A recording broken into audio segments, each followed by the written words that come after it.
This is the last bit. What we did is we wanted to kind of leave some viewpoints on gender sensitive design. I think for us, we look at things universally, but we need to now understand how to be sensitive far more to gender when we design. So one of the first questions we were putting up is, why have a gender sensitive viewpoint in design in public spaces? You have to design in public spaces for everybody.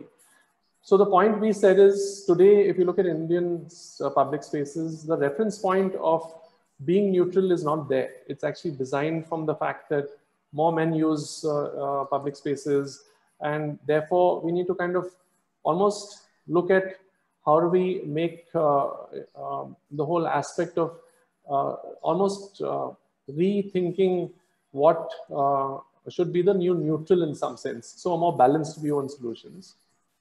The others, like I said, I think the whole gender ratio itself defines or creates this whole sense that solution for majority is a solution for all. And I think that's a wrong viewpoint to take. And we need to kind of look at starting to use this basis to say that, yes, we need to start looking at things that are far more sensitive to gender. You look at a pregnant woman waiting for a bus versus a working person man. The needs are very different. So if you start looking at that, you start designing the entire thing and flavoring the space with that perspective. The other was, challenges women face are very different from challenges men experience. It's not about a different scale in the same category. It's about a very different challenge.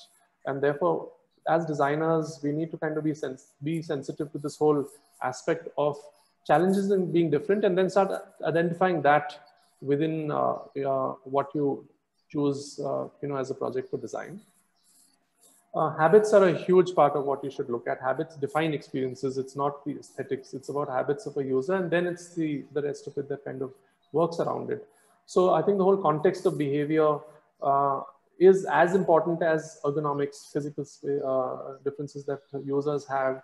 And I think the moment you layer behavioral aspects to anything you design, you'll start looking at user habits and then saying that should override everything to kind of start with a fundamental thought on design.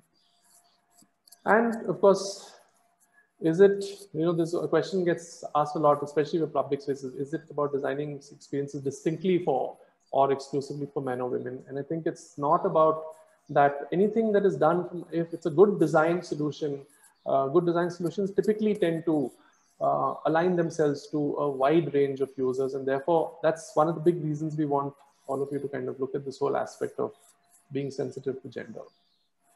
And of course, every user is unique. I think you'll start finding that when you work on the project, that you'll have 100 insights to 1,000 insights. And how do I now finally filter this down to one good solution? It's not like a Swiss Army knife where you need everything to solve everything. It's about how do you funnel down to the most simple solution, simple but versatile enough to solve many problems. I think that's the biggest challenge designers should have when you design public spaces. You can't have complex things. You have to be able to make things extremely simple, durable, and still solve a lot. So I think your ability to look at patterns in insights is important to kind of look at. So this is a broad view, and I've kind of put a perspective for you to kind of, understand where we're kind of taking this from.